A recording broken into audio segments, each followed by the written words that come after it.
ধরিয়ে দিয়ে যায়, কিন্তু সেই টাকা দিয়ে আমাদের চলে না। সেও তার বউয়ের কাছ থেকে গোপনে টাকা দেয়। বৌদি কখনো আমাদের সাথে কথা বলে না, উচ্চস্বরে কোনোদিনও কিছু বলেনি। সে শুধু ভাইয়ের কান বড় করত, নিজেকে দুঃখী রাখত এবং বলতে থাকে যে আমি আলাদা হতে চাই, আমি একটা আলাদা বাড়ি চাই, এটা আমার অধিকার। অবশেষে ভাই রাজি হলো, কিন্তু তারপর ভাই আবার বিয়ে করল। এই বিষয়ে বৌদির অনেক আফসোস হয়েছিল। আমরা রাতে ওর কান্না আর আওয়াজ শুনতাম। আমি বললাম, তোমার অন্য বৌদি কেমন মহিলা? তারপর সে বলতে থাকলো, সে অনেক খারাপ মহিলা। সে প্রথম বৌদির জীবন খারাপ করে তুলেছে। সারাদিন সে একে অপরের সাথে ঝগড়া করে, আর আলপনা বৌদির সাথে পশুর মতো আচরণ করে।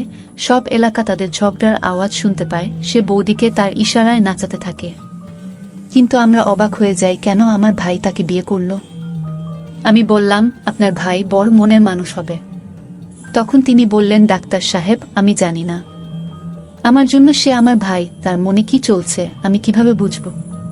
কিন্তু আপনাকে বুঝতে হবে যে তার দ্বিতীয় বিয়েটি এমন যেমন সূর্য পূর্ব দিক থেকে উদিত হয়েছে, পশ্চিম দিক থেকে নয়। কারণ তার প্রথম বিয়েটি ছিল ভালোবাসার বিয়ে, কিন্তু আমি জানি না কেন তিনি দ্বিতীয়বার বিয়ে করলেন। আমি বললাম, কেন বৌদির এই বেবি হবে? তখন তিনি বললেন যে আমার প্রথম বৌদি আলপনার সন্তান হতে চলেছে, কিন্তু মা বলেন তার দিন অনেক এগিয়েছে এবং সন্তানের কণ্ঠস্বর এখনো আসেনি। আমার মা বেবিকে কোলে রাখতে অনেক পছন্দ করেন। তিনি বলেন, এটা আমার একমাত্র ছেলের সন্তান, আমি এটাকে বড় করতে চাই, কোলে ওঠাতে চাই।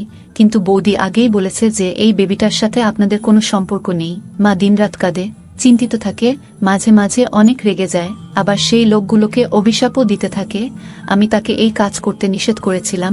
আমরা বাড়িতে পৌঁছে দরজায় পৌঁছতেই মোহিনীর অন্য বৌদি দরজা খুলে দিল। যখন আমি সেই মহিলাকে দেখেছিলাম, তখন আমি তাকে চিনতে পেরেছিলাম যে সে যেভাবে পোশাক পরেছিল তাতে সে অন্য কোনো মহিলা নয়। এমনকি দিনের বেলাও তিনি এত মেকআপ পরেছিলেন। এই ধরনের মহিলারা ছেলেদের নাচানোর কৌশলগুলি অনেক ভালো করেই জানেন, তাই তার ভাই দ্বিতীয়বার বিয়ে করেছিলেন। মোহিনীকে দেখে বলল, মোহিনী, তুমি এখানে কি করছো? আর এই ম্যাডাম কে? আমি বললাম, আমরা কি ভিতরে এসে আপনার সাথে কথা বলতে পারি? সে বলল, হ্যাঁ আসুন। আমরা দরজায় দাঁড়িয়ে কথা বলতে পারি না, কিন্তু আপনি কে? মোহিনী বলল, এই তো ডাক্তার সাহেব, আর জিজ্ঞেস করতে এসেছে আলপনা ভাবির স্বাস্থ্য কেমন। এই বলে সে হাসতে থাকলো আর বলল, আলপনা তো এখানে নেই, তাহলে ওর স্বাস্থ্যের খোঁজ নিতে এসেছেন কেন? আমি বললাম, আলপনা ভাবি কোথায়? তাই সে বলল যে সে তার বাড়িতে গেছে। আমি বললাম, কিন্তু সে একটি সন্তানের জন্ম দিতে চলেছে, সেটা কি হয়ে গেছে? তাই তিনি বললেন, আমরা জানি না এটা হয়েছে কিনা, সময়ও পার হয়ে গেছে, কিন্তু জানা গেল তার সন্তান এই পৃথিবীতে এসেও বাঁচেনি। সেজন্য ওই মহিলা পাগল হয়ে গেছে। এই জন্যই তোর ভাই ওকে বাপের বাড়ি পাঠিয়েছে, এখন আর ফিরবে না। সে তার সন্তানের জন্য এতটাই পাগল হয়ে গেছে যে সে এই পৃথিবী ছেড়ে চলে যেতে চেষ্টা করছে। যদি সে এই পৃথিবী ছেড়ে চলে যেত তাহলে দোষটা আমাদের সবার উপরেই পড়ত। সেজন্য সে এখান থেকে চলে গেছে। ভালোই হলো চলে গেছে। আমি মোহিনীকে বলতে থাকলাম যে যদি তাই হয় তাহলে সেই শিশুটি কোথায় যে আর এই পৃথিবীতে নেই, তাকে কি মাটি দেওয়া হয়েছে? তখন তার খারাপ বৌদি উত্তর দিল খুব অদ্ভুতভাবে। সে বলেছিল যে তাকে মাটি দেওয়ার কেউ ছিল না, তিনি আগেই চলে গেছেন এই পৃথিবী থেকে। ওর কথা শুনে আমিও রেগে গেলাম। আমি বললাম, মোহিনী চলো তোমার অন্য বৌদির বাড়ি যাই, কিন্তু তার আগে আরও একটা জরুরি কাজ আছে। আমি উঠে বাইরে রাখা একটা খাটে বসলাম। মোহিনীও আমাকে দেখে অবাক হতে থাকলো। এইবার আমার রাগ হলো, আর এইসব করার অধিকার আমার ছিল। আমি একজন ডাক্তার, আমার কাছে রিপোর্ট ছিল, আমার সাক্ষী ছিল। আমি জানতাম ওই মহিলার সাথে কি করা উচিত। তিনি বললেন, কাকে নিয়ে এসেছেন? না জানি না চিনি, আমি আপনার অতিথি হয়ে এসেছি আর আমাদের জিজ্ঞাসাবাদ করতে এসেছেন। এখন আমি জানতাম আমার কি করা উচিত। আমি ওই মহিলার কথা কাজ মোটেও পছন্দ করছিলাম না।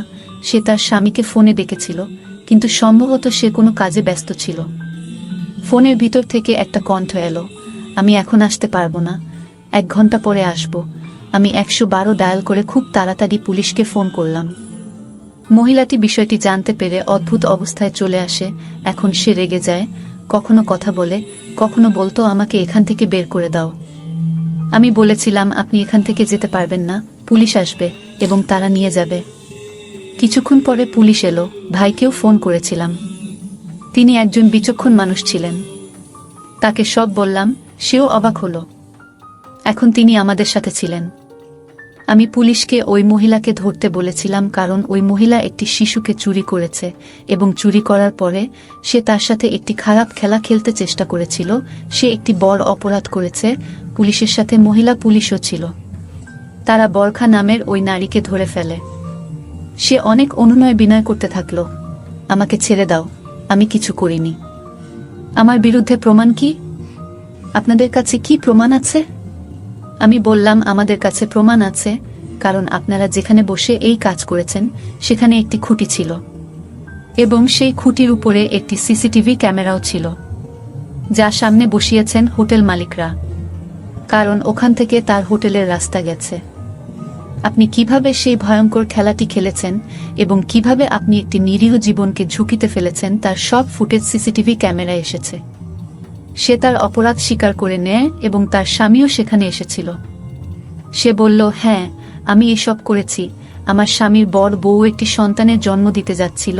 ডাক্তার তাকে বলেছিলেন যে তার একটি ছেলে হতে চলেছে। শিশুটি অনেক দুর্বল, তবে এই পৃথিবীতে সে আসবে। এই কারণে শিশুটি দুর্বল ছিল, কারণ আমি দিনরাত তার সাথে ঝগড়া করতাম। আর সে সারাদিন কাঁদত, কারণ আমার স্বামী আমার বাবার কাছ থেকে অনেক ঋণ নিয়েছিল। আর ফেরত দিতে না পেরে বাবা বললেন, তাহলে এই বাড়িটা আমাদের নামে করতে হবে। কিন্তু সে আমাদের সামনেই মিনতি করতে থাকে। আমি ইতিমধ্যে তাকে পছন্দ করতাম। সেজন্য আমি বলেছিলাম যে সে যদি আমাকে বিয়ে করে তার সাথে নিয়ে যায় তাহলে তার ঋণ মাফ হয়ে যাবে। তারপর আমি প্রথম বিয়ে করি, কিন্তু আমার সন্তান হয়নি। তাই আমার স্বামী আমাকে ছেড়ে চলে গেছে এবং আমার অনেক বয়স হয়ে গেছিল। তাই আমি একটি ছোট ছেলেকে বিয়ে করতে চেয়েছিলাম। আমি একে পছন্দ করি, তাই আমি আমার বাবাকে তার সাথে আমাকে বিয়ে করাতে বলেছিলাম। আর যে টাকা নিয়েছিলেন তা মাফ করে দেন। ঠিক এইভাবে আমি ওর জীবনে এসেছি। মোহিনীর মাও এসেছিলেন কোলাহল শুনে। সে কথা শুনে অবাক হয়ে বলল, তুমি আমার ছেলের অসহায়ত্বের সুযোগ নিয়েছ, তুমি মোটেও ভালো করনি। তখন বরখা বলল, তুমি এত অসহায় নও। সে আমাদের কাছ থেকে টাকা নিলে কেন? আপনার ছেলে যদি এত বুদ্ধিমান হতো তাহলে সে কখনোই টাকা নিত না। আমি ছেলেটার দিকে তাকালাম, ওকে নিষ্পাপ মনে হচ্ছে। তিনি একজন অসহায় মানুষ বুঝতে পেরে। বরখা বলেন, আলপনা আমার সাথে বেশি ঝগড়া করত। সে নিজেকে নিয়ে অনেক গর্বিত ছিল।